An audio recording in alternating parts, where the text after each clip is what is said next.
नमस्कार साप्ताहिक बुलेटिन को यही विशेष अध्याय को आपको स्वागत जनाऊँगी मु सुनीता। आज आम नजर पकाइबा यही सप्ताहर से सबू गुरुत्वपूर्ण घटना उपरे जहाँ राज्य ठारू आरंभ करी देश विदेश पर्यंत सबुठी चर्चार विषय पलटि। प्रथमे नजर पकाइबा ओडिशार शिल्पायन क्षेत्रर एक बड़ सफलता मिली। राज्य कैबिनेट ढेंकानाल कल्याणपुर ग्रुप रे 17,250 कोटी टंकार मैन्युफैक्चरिंग कॉम्प्लेक्स प्रकल्प मंजूरी देइछंती। मुख्यमंत्री मोहन चरण माझी अध्यक्षतार अनुष्ठित यह बैठक में गजामर अंचल 1100 एकर जमी रे यही कारखाना प्रतिष्ठा निष्पत्ति नि प्रकल्प द्वारा राज्यर प्राय 20,000 युव युवती प्रत्यक्ष व परोक्ष नियुक्ति मिलिब। यह ओडिशा को एक मैन्युफैक्चरिंग हब रे परिणत करिवार प्रमुख भूमिका ग्रहण करिबो बोली कहि। ओडिशा विधानसभार बजेट अधिवेशन तारीख घोषणा करा जाइछि। आसंता फेब्रुआरी 17 तारिखरु विधानसभार बजेट अधिवेशन आरंभ हेबाकु जाउछि। फेब्रुआरी 20 तारिखरु मुख्यमंत्री तथा अर्थमंत्री मोहन चरण माझी आर्थिक वर्ष 2026-27 राज्यर पूर्णांग बजेट उपस्थापन करिवे। एही अधिवेशन 2टी पर्यायर एप्रिल 8 पर्यंत चलिब, जेउथरे समुदाय 28टी कार्य दिवस रही। विशेषकर कृषि, शिक्षा एवं स्वास्थ्य क्षेत्र में किसी बड़ घोषणा हो पारे बोली आशा करा जाउछि। भुवनेश्वर अंतर्जातीय जोगाजोग को सुदृढ़ करने पर राज्य सरकार एक बड़ निष्पत्ति नेइछंती। विमान यात्री संख्या कम रहुथिबारु दुबई एवं सिंगापुर को सीधासड़क विमान सेवा बलय रखिबापई भायबिलिटी गैप फंडिंग बा VGF सहायता को मार्च 29 तारिख 2026 पर्यंत वृद्धि करा जाइछि। कैबिनेट एथिपाई 26.87 कोटी टंकार व्यय बराद करिछंती। तेबे कैबिनेट बैंकॉक को एवं आबुधाबी रूट रु एही आर्थिक सहायता प्रत्याहार करने को निष्पत्ति नेइछंती। यह द्वारा पर्यटन और व्यावसायिक कारोबार लाभवान हेब। जातीय राजनीतिर एक बड़ खबर। महाराष्ट्र प्रथम महिला उपमुख्यमंत्री भावे सुनेत्रा अजित पवार शपथ ग्रहण करिछंती। मुंबईर लोकभवन ठारे आयोजित एक भव्य उत्सव में राज्यपाल आचार्य देवव्रत तांकु पद और गोपनीयतार शपथ पाठ कराइछंती। यही शपथ ग्रहण उत्सव में मुख्यमंत्री देवेंद्र फडणवीस समेत अनेक वरिष्ठ नेता उपस्थित थिले। यही नूतन दायित्व सह महाराष्ट्र राजनीति में महिला नेतृत्व को एक शक्तिशाली परिचय मिली। तांको मंत्रिमंडल में प्रवेश को नहीं राजनैतिक महल में चर्चा जोर धरी।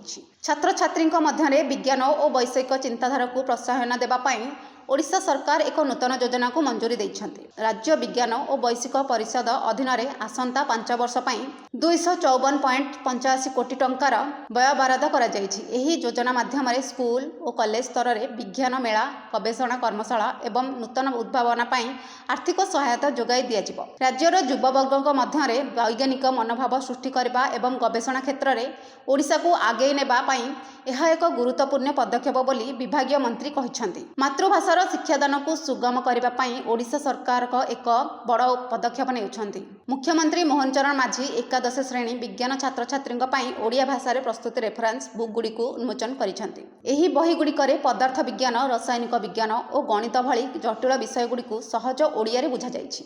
सरकार सूचना अनुसार यह द्वारा राज्यर प्राय 1.20 लाख छात्र छात्री उपकृत हेबे। विज्ञान शिक्षा को ओडिया भाषार पहुँचाइबा यह एक गुरुत्वपूर्ण माइलखुंट साब्यस्त हेब। राजधानी भुवनेश्वर में खूब शीघ्र महिला मानक हाथ में बस स्टीयरिंग देखा मिलिब।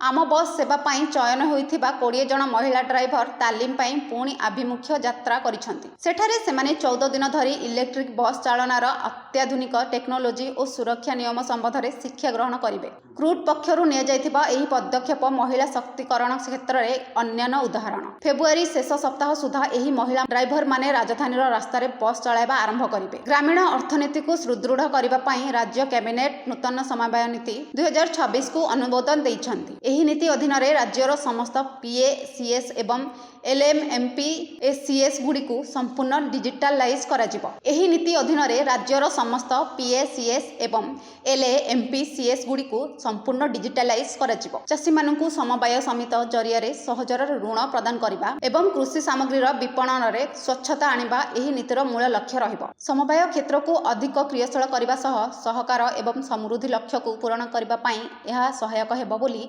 सरकार आशा व्यक्त करिसेंती। राज्यर चाषी एक खुशी खबर। कैबिनेट बैठक में डायवर्सन वेयर उन्नतीकरण योजना 362 କୋଟି ଟଙ୍କାର ବ୍ୟୟ ବରାଦ କରାଯାଇଛି।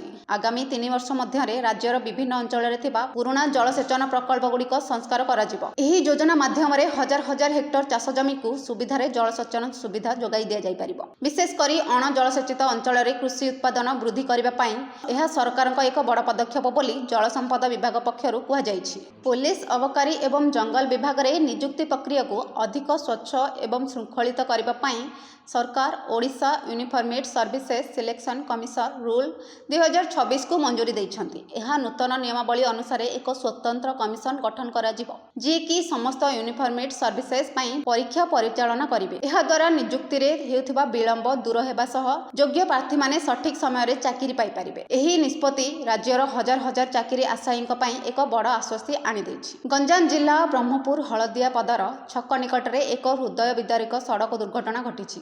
ଏକ ଦ୍ରୁତଗାମୀ ଟ୍ରକ୍ 3ଟି ବାଇକ୍କୁ ଧକ୍କା ଦେବା ଫଳରେ ଘଟଣାସ୍ଥଳରେ 5 ଜଣଙ୍କର ମୃତ୍ୟୁ ଘଟିଛି। ମୁଖ୍ୟମନ୍ତ୍ରୀ ମୋହନ ଚରଣ ମାଝୀ ଏହି ଘଟଣାରେ ଗଭୀର ଶୋକ ପ୍ରକାଶ କରିବା ସହ ମୃତକଙ୍କ ପରିବାର ପାଇଁ 4 ଲକ୍ଷ ଟଙ୍କାର ଅନୁକମ୍ପାମୂଳକ ସହାୟକ ରାଶି ଘୋଷଣା କରିଛନ୍ତି। ଆହତମାନଙ୍କୁ ସ୍ଥାନୀୟ ମିକେଡି ମେଡିକାଲରେ ଭର୍ତ୍ତି କରାଯାଇଛି। ପୋଲିସ ଟ୍ରକ୍ ଚାଳକଙ୍କୁ ଗିରଫ କରିବା ସହ ତଦନ୍ତ ଜାରି ରଖିଛି। ଢେଙ୍କାନାଳର ଜୋରନ୍ଦାଠାରେ ବିଶ୍ୱ ପ୍ରସିଦ୍ଧ ମହିମା ମେଳା ବହୁ ଆଡମ୍ବରରେ ଆରମ୍ଭ ହୋଇଛି। ମାଘ ପୂର୍ଣ୍ଣିମା ଅବସରରେ ଦେଶ ବିଦେଶରୁ ହଜାର ହଜାର ସାଧୁସନ୍ଥ ଏବଂ ଶ୍ରଦ୍ଧାଳୁ ଜୋରନ୍ଦା ପୀଠରେ ସମବେତ ହୋଇଛନ୍ତି। ଶୂନ୍ୟ ମନ୍ଦିରରେ ଦୀପ ପ୍ରଜ୍ୱଳନ ସହ ଧର୍ମାବଲମ୍ବୀମାନଙ୍କ ଏହି ମହାନ ପର୍ବ ଆଧ୍ୟାତ୍ମିକ ପରିବେଶ ସୃଷ୍ଟି କରିଛି। ଶ୍ରଦ୍ଧାଳୁଙ୍କୁ ସୁବିଧା ପାଇଁ ଜିଲ୍ଲା ପ୍ରଶାସନ ପକ୍ଷରୁ ସ୍ୱତନ୍ତ୍ର ପାନୀୟ ଜଳ, ଆଲୋକ ଓ ସୁରକ୍ଷା ବ୍ୟବସ୍ଥା କରାଯାଇଛି। ଏହି ମେଳା 2 ଦିନ ଧରି ଚାଲିବ। ତ ଦର୍ଶକ ବନ୍ଧୁ, ଆଜି ପାଇଁ ଏତିକି। ବିକଳ୍ପ ଖବରର ସାପ୍ତାହିକ ବୁଲେଟିନ୍କୁ ଆମ ସହିତ ଦେଖିବା ପାଇଁ ଏମିତି ଯୋଡ଼ି ହୋଇ ରହିଥାନ୍ତୁ। ନମସ୍କାର।